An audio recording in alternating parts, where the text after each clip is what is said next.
ఎలుక యొక్క డేరింగ్. చంపక్వన్ సుందర్వన్కి పొరుగున ఉన్న అడవి. సుందర్వన్ అడవిలో ప్రవహించే సోన్ నది చంపక్వన్ అడవి గుండా మాత్రమే ప్రవహించేది. రెండు అడవిలో నివసించే జీవులను సోన్ నది ఐక్యతా దారంలో బంధించింది. రెండు అడవుల మధ్య ఎన్ని తరాలుగా సత్సంబంధాలు ఉన్నాయో తెలియదు. ఏదైనా పెద్ద కార్యక్రమం జరిగినప్పుడు దానికి రాజు, రాణి లేదా ఇతర అడవుల నుంచి స్నేహితులను ఆహ్వానించేవారు. కాలం మారింది. ఇప్పుడు చంపక్వన్ అడవికి సింహం రాజు పరిపాలన పాలించేవాడు. అయితే బగీరా అనే పులి సుందర్వన్ అడవిని పాలించేవాడు. సింహం రాజు తన పూర్వీకుల వలె మంచి హృదయం మరియు శాంతి ఉన్న రాజు కాదు. సుందరవనాన్ని ఒక పులి ఎలుతుందా? మరలాంటప్పుడు ఏ సింహానికి అభ్యంతరం లేదా ఏంటి? మహారాజా, సుందరవనంలో అసలు సింహాలు లేనేలేవు. అక్కడ పూర్వం నుండి పులులు మాత్రమే రాజ్యాన్ని ఏలుతున్నాయి. అంటే సుందరవనంలో సింహాలు లేవు అంటే దీని అర్థం అక్కడ సింహాసనం ఖాళీగా ఉందన్నమాట. పులులు ఎప్పుడు అడవికి రాజులు కానే కావు, ఇప్పుడు కూడా కాకూడదు. మీరేమంటున్నారు మహారాజు గారు? కానీ అక్కడ సింహాసనం మొదటి నుంచి పులుల దగ్గర మాత్రమే ఉంది. సైన్యానికి నా సందేశాన్ని ఇవ్వండి. మనం సుందరవనంపై దాడి చేసి అక్కడికి రాజు కావాలనుకుంటున్నామని. ఇంకా సుందరవనానికి మరియు చంపకవనాన్ని ఒకటి చేసి ఈ సరిహద్దును తెంచేస్తాం. మహారాజు ఆజ్ఞలు తెలుసుకున్న మంత్రి ఎలుగుబంటి ఈ వార్తను అడవి అంతటా వ్యాపింపజేస్తాడు. మహారాజు గారు, మీరిలా ఏమంటున్నారు? చంపకవనంలో అందరూ చాలా ఆనందంగా ఉంటున్నారు. వాళ్లపై దాడి చేసి రెండు ప్రదేశాల మధ్య ఎందుకు గొడవ పెట్టాలనుకుంటున్నారు? నాకనిపిస్తుంది సుందరవనానికి ఇది తెలియజేయవలసిందే.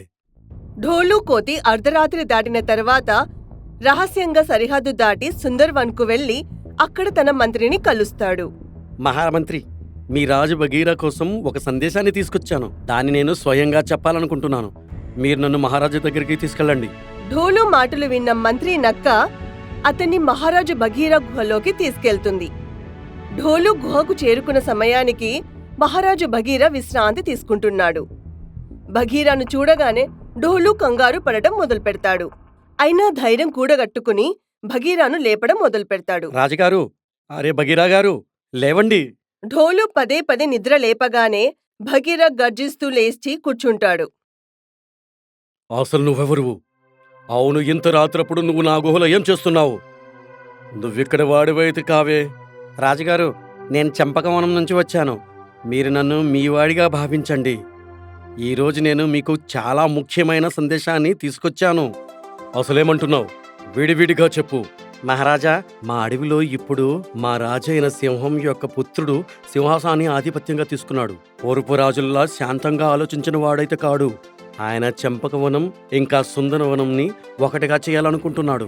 అందుకే ఆయన తొందరలోనే మీపై దాడి చేయాలనుకుంటున్నాడు. అసలు నువ్వు చంపకవనంలో ఉన్నవాడివి. అలాంటప్పుడు నువ్వెందుకు ఈ రహస్యాన్ని చెప్తున్నావు? అవును, నీకు మీ మహారాజంటే ఇష్టం లేదా ఏంటి? మహారాజా, మా అడవిలో ఉన్న వాళ్ళకి అసలు ఇష్టం లేదు. చంపకవనం ఇంకా సుందరవనం మధ్య గొడవలు. ఇంకా మీతో సంబంధాన్ని తెంచుకున్న వాళ్ళు ఎవ్వరూ యుద్ధంలో గెలవలేరు. నువ్విచ్చిన సందేశానికి ధన్యవాదాలు. కానీ నీ ప్రాణాలకిప్పుడు ప్రమాదాలు ఉన్నాయనిపిస్తుంది. ఒకవేళ నువ్వు ఈ సందేశాన్ని నాకిచ్చావని తెలిసినట్లయితే నిన్ను వాళ్ళు ప్రాణాలతో ఉండనివ్వరు. ఇంకా వాళ్ళు నిన్ను చంపేస్తారు. అయితే మీరే చెప్పండి మహారాజా, నేనిప్పుడు ఏం చెయ్యాలి? నువ్వెక్కడే మా దగ్గరే ఉండు. నీకేమీ కాకుండా నేను చూసుకుంటాను. అవును, నేను నీకు ఏమీ కాకుండా చూసుకుంటాను. ఢోలు ద్వారా సమాచారం అందడంతో భగీరా తన సైనికులను అప్రమత్తం చేసి సుందర్వన్ అడవి సరిహద్దు చుట్టూ గట్టి నిఘా ఏర్పాటు చేస్తాడు. 2 రోజుల తర్వాత మేము ఎంత సైన్యాన్ని ఆ సరిహద్దు దగ్గర ఉంచినా సరే షేర్ సింగ్తో యుద్ధం గెలవడం అనేది చాలా కష్టం. ఇంకా వాళ్ళని ఎదిరించడం అనేది మన వల్ల కాదు. సింహం రాజు దగ్గర సింహాలు, పులుల పెద్ద సైన్యాలు ఉన్నాయి. అతని శక్తివంతమైన సైన్యం ముందు మన సైనికులు బలహీనమవుతాయి. మన రాష్ట్ర సైనికుల మనోధైర్యాన్ని దెబ్బతీయకండి మహారాజు. మమ్మల్ని ఎవరికంటే తక్కువగా చూడకండి. సుందర్వన్ కోసం మేమందరం మా ప్రాణాలను కూడా త్యాగం చేస్తాం.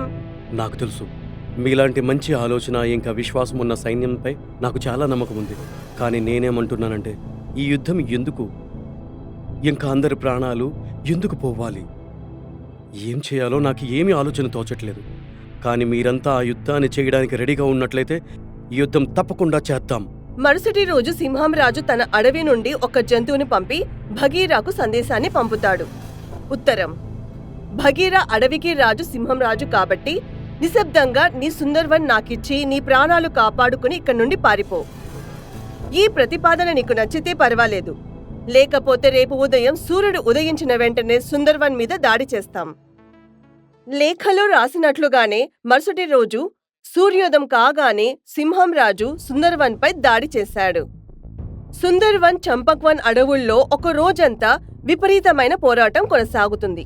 సాయంత్రం యుద్ధం ఆగగానే సింహం రాజు తన సైన్యానికి వస్తాడు. ఆ భగీరథ సైన్యం మనకన్నా చాలా శక్తివంతమైనదిగా ఉంది. మనం ఈ విధంగా యుద్ధం చేసి వాళ్లతో గెలవడం అనేది ఎప్పటికీ కాదు. ఇంకేదైనా దారి చూడాల్సిందే. ఇప్పుడు యుద్ధం కాదు, సుందరవనాన్ని మాయ చేసి గెలవడం అనేదే మన పని. మంత్రి, మన చంపకవనం నుంచి నది పారుతుందే, అక్కడ గట్టును కట్టించేయండి. ఇంకా సుందరవనం వెళ్లే నీటిని ఆపేయండి. నీళ్లు లేకుండా ఎన్ని రోజులు బ్రతుకుతారో మేము కూడా చూడాలనుకుంటున్నాం. కానీ మహారాజా, నది నీళ్లపై అందరికీ సమానమైన అధికారం ఉందిగా. మనం మన స్వార్థం కోసం ఆ నీళ్లని ఆపడం మంచిది కాదు. చూడు మంత్రి, ఈ అడవిలో అన్ని పనులు నేను చెప్పేలా చేయాల్సిందే. అందుగురించే ఎంత చెప్పానో అంతే చెయ్యండి. అవును, యుద్ధంలో ఎవరి ప్రాణాలను తీయడం తప్పు కాకపోయినప్పుడు మరి నీళ్లను ఆపేయడం ఎందుకు తప్పు అవుతుంది? మహారాజు, నీరు ఆగిపోతే సుందర్వన్లోని జంతువులు దాహంతో చనిపోతాయి. అవి నీరు లేకుండా ఎన్ని రోజులు యుద్ధం చేయగలవు? నీకు సరిగ్గా అర్థమైంది నక్క. ఈ నీళ్లే మనకు సరైన ఆయుధం. నువ్వు చూస్తుండు, 2 రోజుల్లోపే ఆ భగీర వచ్చి మనల్ని క్షమాపణ కోరుకుంటాడు. సింహంరాజు ఆదేశానుసారం అడవిలోని జంతువులు చెక్క పట్టీలు తాళ్లను సేకరించడం మొదలు పెడతాయి మరియు నదిపై ఆనకట్టలు నిర్మిస్తాయి.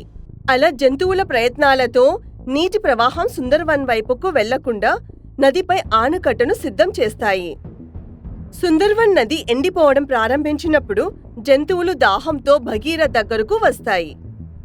భగీర, మొదటి నుంచి అడవిలో ప్రాణులంతా వేడి వల్ల చాలా కష్టంగా ఉన్నాయి. ఇంకా ఇప్పుడేమో నదిలో నీళ్లు కూడా లేవు. మన సోము నది పూర్తిగా ఎండిపోయింది. ఎలుక మాటలు విన్న భగీర తీవ్ర ఆందోళనలో మునిగిపోతాడు. నేనిప్పుడు ఓటమి ఒప్పుకోవలసిందే. నేను మీ అందరికీ ఇలాంటి పరిస్థితుల్లో చూస్తూ ఉండలేను. నేను నా ఓటమి స్వీకరిస్తాను. ఆగండి మహారాజా, ప్రతి విషయానికి ఏదో ఒక సమాధానం ఉంటుంది. ఇలా భయపడడం వల్ల మనకేమీ మంచి జరిగిపోదు. నాకేమీ ఆలోచన తోచట్లేదు. మీ దగ్గర ఏమైనా ఉపాయం ఉంటే చెప్పండి. మరి మహారాజా, మీరు మన అడవిలో అందరికన్నా శక్తివంతులైన సైనికులకి ఆ గట్టు దగ్గరికి పంపించండి. వాళ్ళని ఆ గట్టుని ఇరపడానికి ప్రయత్నించమనండి. భగీరాకు ఎలుక చెప్పిన మాటలు సరిగ్గా అనిపిస్తాయి. ఇంకా తన తోట సైనికులలో కొంతమందిని ఆనకట్ట సమీపంలోకి వెళ్లమని చెప్తాడు. సైనికులు ఆనకట్ట వద్దకు వెళ్తే సింహంరాజు అక్కడ మొత్తం కాపలా పెట్టినట్టు తెలుస్తుంది. పక్కన గట్టి కాపలాను చూసి భగీరా సైనికులు తమ స్వదేశానికి తిరిగి వస్తారు. మహారాజా, గట్టు వరకు చేరుకోవడం చాలా కష్టం. అక్కడ ప్రతి చోట సైనికులు నిల్చొని ఉన్నారు. సైనికుల మాటలు విన్న తర్వాత భగీరా మరింత కలత చెందుతాడు. మహారాజా, మీరేమి కంగారు పడకండి. నేను మీకు మాటిస్తున్నాను, నేను ఆ గట్టుని పడేసే ఇక్కడికొస్తాను. ఇంత పెద్ద పెద్ద పులులే భయపడుతున్నాయి. ఈ పనిని నువ్వు ఒంటరిగా చేస్తావని అనుకుంటున్నావా? ఇంత లేవు నువ్వు. నీ గురించి నువ్వేమనుకుంటున్నావు? చూడు నక్క, ఎదుటి వాళ్ళని చాలా చులకగా చూడకూడదు. సూది అయినా కత్తి అయినా ప్రతిదానికి ఒక్కొక్క విలువ ఉంటుంది. సూది అవసరం ఉన్న చోట కత్తి అసలు పనికే రాదు. నువ్వేం చెప్పాలనుకుంటున్నావు?